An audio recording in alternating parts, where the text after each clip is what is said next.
Right, so now I want to talk about a subject that I see comes up time and time again, and this is the suggestion by some people that they don't feel that they are witchy enough. They don't feel that they do enough. They don't feel that they go to pagan events. They don't. The things that they sort of perhaps recognise mark them out as being pagan. And I know that you guys are going to know that I'm going to say that comparison is the thief of all joy, but that's truly, truly it. I mean, it's a phrase which makes a lot of sense for a reason. And I want to tell you all that you are witchy enough. And whilst to some degree, I do believe that not everybody can be a witch, in that not everybody can be a brain surgeon. I do think it takes time and skill and work, but more than that, it can take dedication. But I think if you are worrying or feeling that you're not good enough, or you're voicing this in some way, I think that you care enough about your witchcraft path and your journey on this path, and I think that says a lot. So I think there is a lot of weight in that and a lot of value in that. So I would say that if you're worried you're not witchy enough, then you probably are. And this got me on to thinking about simple, low energy magical activities. And I thought this also tied in really, really well with this time of year, because I myself am finding that this time of year is so much busier. We are so much more inclined to get outside, to meet with friends and family. We're just all starting to come out of hibernation. When you team that with work, with commitments, with families, with maybe sports clubs becoming busy at this time of year, when you put in all the threads that make up life, it's really hard sometimes to find those moments to, just indulge in something a little bit magical. And yes, some of those events might be things that are connected to your path and the turn of the year, the turn of the wheel, but it's definitely a lot harder. Like, I find it a lot harder to meet my sort of commitments in terms of doing things like this. If I'm going to use my energy, it would tend to be like, for example, a trip out to Sherwood Forest, and that knocked me out for a couple of days. So it is harder at this time of year, I think. In some ways it's easier because, celebrations are easier. We can do things outside, we can have picnics. So in some ways we can mark, the wheel of the year in that way, but in other ways it can be harder. And I'm also looking at this from a sort of like chronic illness point of view as well. Some people cannot get out and do stuff. Some people don't have the energy to do more than a tiny, tiny action. So I thought I would talk about this. I thought it might be really helpful to you. I think that small, mindful, magical acts are really good for helping us focus on our path. They help us feel connected, and they actually fill in the gaps between the larger acts of magic. So I always sort of think that the more into witchcraft and magic that a person becomes, actually the less sort of spells and big acts of magic that generally we do. I once waited, I've probably told you this before, but I once waited 8 years to take action on something, a sort of an act of magic that I'd felt for many years needed to be done, but wanted to absolutely make sure that I'd thought it through, that it was the right thing to do, to give time to the situation to see if it would change. And so these little acts of magic and these little mindful activities can be what actually, they're what make your practice, these little acts. So when you turn the light off at night and you say a few words, or you think a few words in relation to that, it's those little things, and it's those little things that are easiest to incorporate into your practice. So I made a list. It's kind of smallish, kind of not. I will at some point do a bigger video on this, but I thought that the Witching Week is just a lovely sort of chatty space, and I thought it would be really good for me to do this here. So the first one that springs to mind is burning incense intentionally.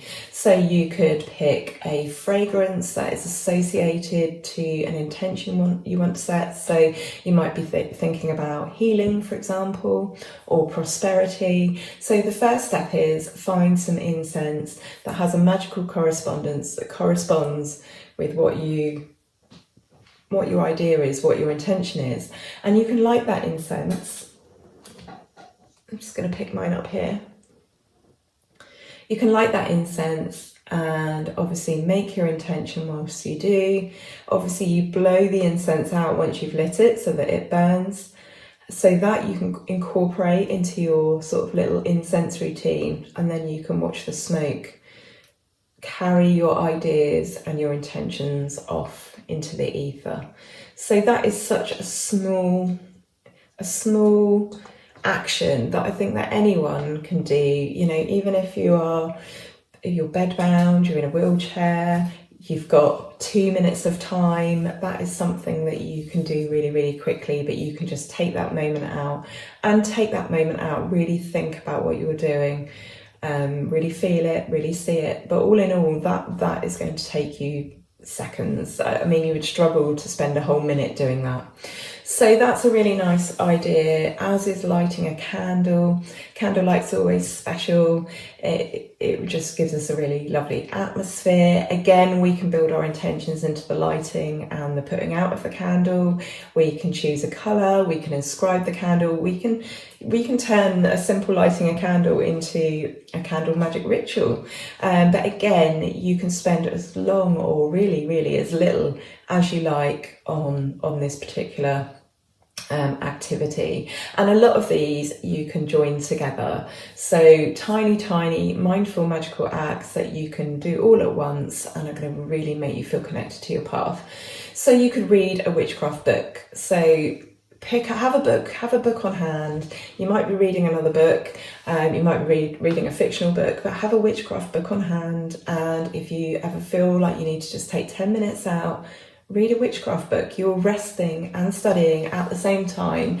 And depending on the book, I'm going to mention Glennie Kindred's Sacred Celebrations again, but that book always makes me feel really connected to my path. I've only got to read a couple of passages and I'm there, I'm feeling it, I'm a witch.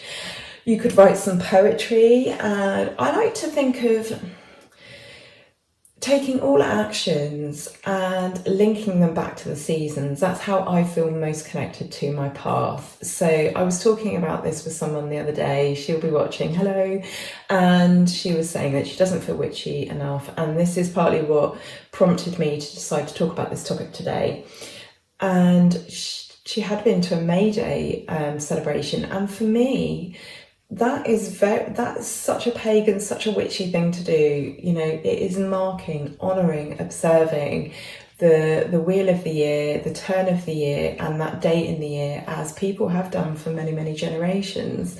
And so for me, I would intentionally, probably before I went to that May Day celebration, in fact even planning it, I would be thinking, I'm going to celebrate Beltane by going to this celebration.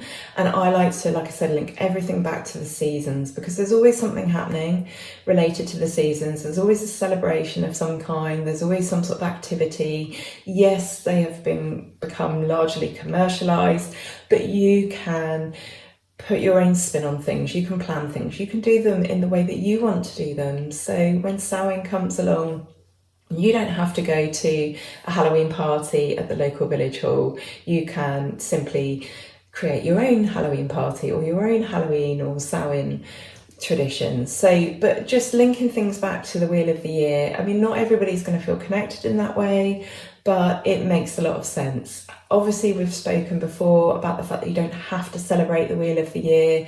You don't have to celebrate all of the Sabbats in the wheel of the year. You might just celebrate one. You might celebrate none. But this is the point. This is your life and this is your experience. And I think as long as you spend some time thinking about it and trying to connect in with your path, then it counts. So I suggested to this friend as well, she kind of felt disappointed that she didn't really feel like she'd done any sort of events with a pagan community of any kind, and she felt a bit disconnected from it. And I suggested that she spend a year planning. So spend a year, take one turn of the wheel, just observing how are other people celebrating and observing. What are they doing? How could you use that or adapt that? Do you have similar events near to you? Read some books on the subject and just plan. You know, you could take a year out and plan what you're going to do for the following year, and then the following year you could just celebrate one or two, you could celebrate every other, or you could just say, right, there are 3 that are really important to me, and you've already done the prior planning. This is not a race, this is not a competition to see who's most witchy. A lot of it is luck as well, depending on what you've got on in your area. I'm very lucky in that we seem to be quite tuned in. I do live in the countryside, but we seem to be quite tuned in to old folk traditions here, which I was surprised. I never imagined, as a girl from the south, I never thought I'd end up moving to the Midlands. But there's quite a bit going on here, and I'm quite central to a lot of areas in the UK that are only, an hour or 2 away. Sometimes more, and sometimes we do make that effort, but you can celebrate just as well at home. This is about you. This is about connection to your path, and it's absolutely pointless comparing yourself to other people, and all it will do is make you sad.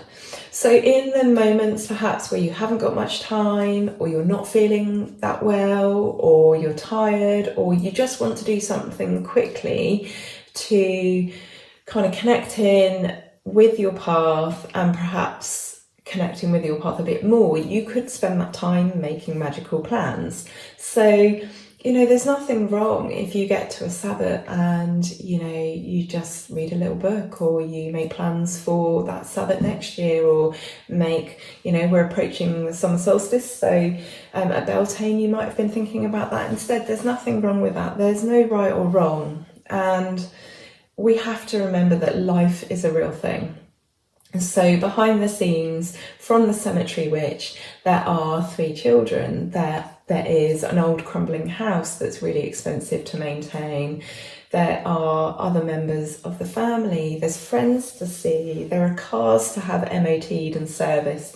There are the small little sometimes gripes and this is real life, and I don't always celebrate each Sabbath. It might look like it. We've been very good at doing it recently, but there are definitely Sabbaths that I'm not so good at. So for example, the autumn equinox, that's quite often just marked with perhaps a small walk somewhere, or just a moment to go outside, but I'm very much focusing on trying to keep warm by that point, because it's cold in this house. And so I perhaps don't put as much energy into the festivals that happen over the winter as I do the spring and the summer, which is sort of my part of the year where I'm feeling a lot better. So every witch is different. Every witch's circumstances are different.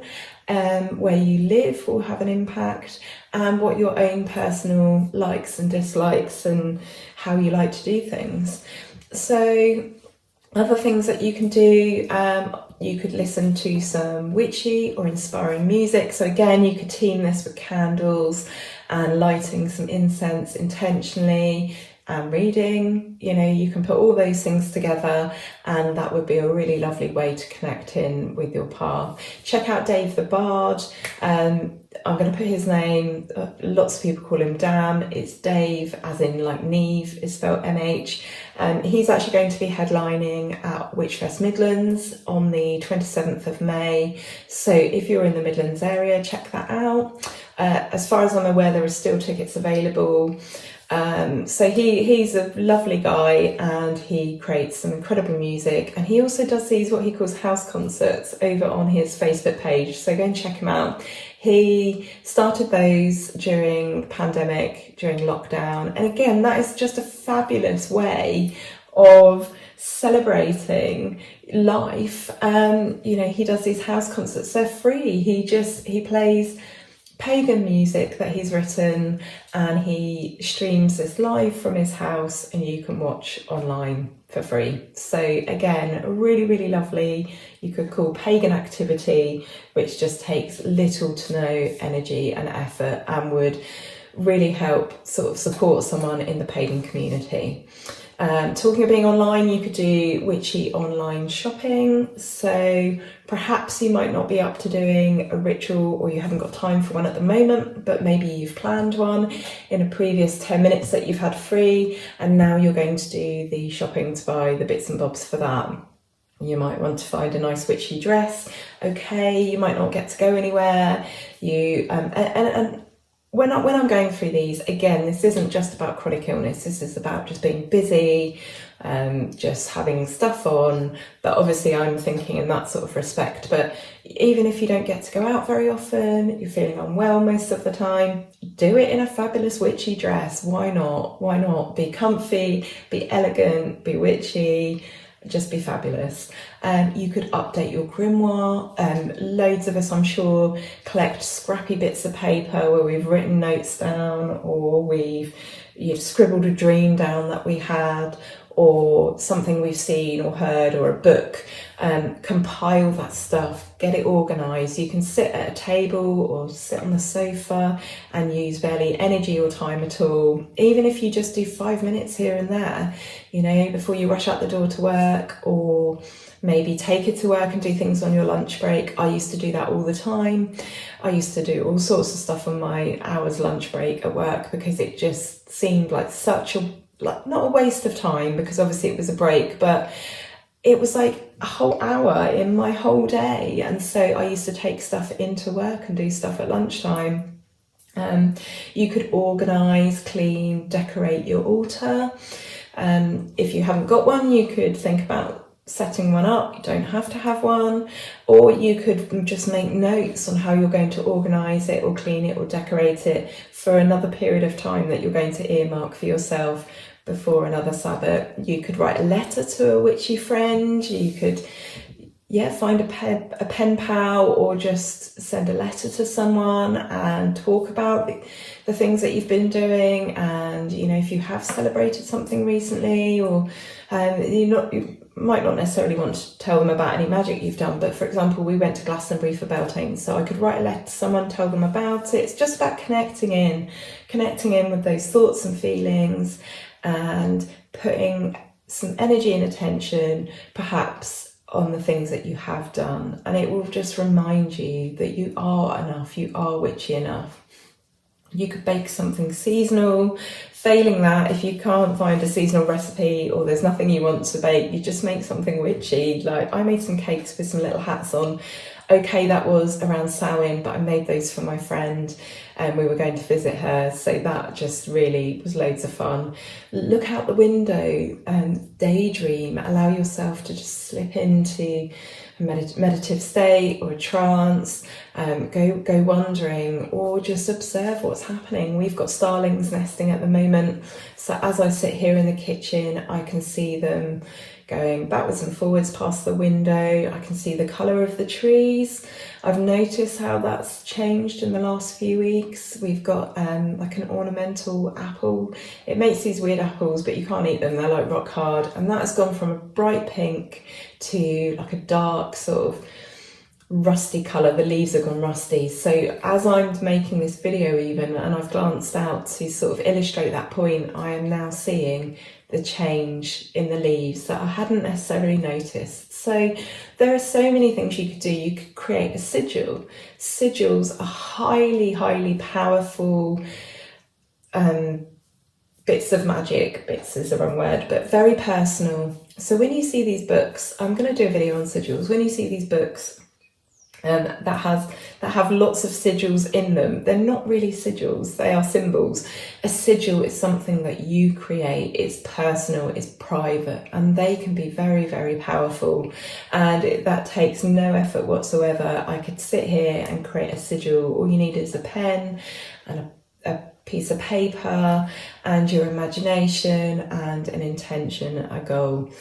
You could reflect on the nearest Sabbath. So again, to tie in with everything that I've been saying, you could think about what it means to you. You could journal this. You could think about what it means to you, how you've celebrated in the past, if you have, how you intend to celebrate in the future. You could reflect on the energy of that time of year and how it feels to you. You could do some cloud watching. You could, in the summer months, lay outside and watch the clouds go past and see if there are any messages, any shapes, any images that you can divine.